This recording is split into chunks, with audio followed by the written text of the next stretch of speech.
Technicians with the First Nations Bear Research Project filmed this grizzly they nicknamed Cheeky on May 26, 2013.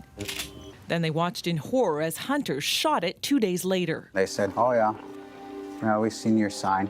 The hunters may have seen the First Nation sign banning trophy hunting, but in BC, it's legal to kill grizzly bears for fun. It's legal to take trophies like this home if you win a lottery and get a bear license. The technicians only later learned the shooter was an NHL star. His face is blurred in their documentary Bears Forever, aimed at ending the grizzly hunt. Right away, Clayton Stoner squares off with Chris Stewart. A fighter on the ice, BC-born Clayton Stoner is now charged with 5 counts under the Wildlife Act for claiming to be a BC resident when he'd been playing for the Minnesota Wild and may not have spent the required 6 months a year in BC. The now Anaheim Duck won't comment.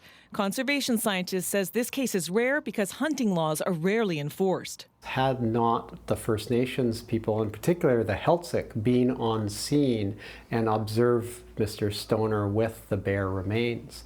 So whereas the provincial government might gloat about their enforcement and the Wildlife Act, the reality is, in large parts of the province, there is no enforcement capability. The First Nations group who made the film is hoping outrage over Clayton Stoner's trophy will force the government to ban grizzly hunting.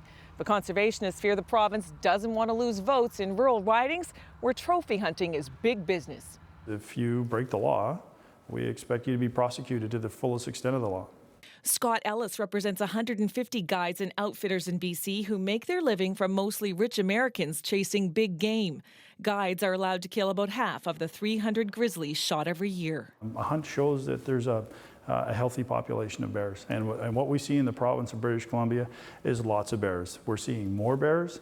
In a particular hunt, we're seeing bigger bears. If Clayton Stoner is found to be a non-resident, the only way he could have legally shot the bear is if he'd paid a guide $25,000.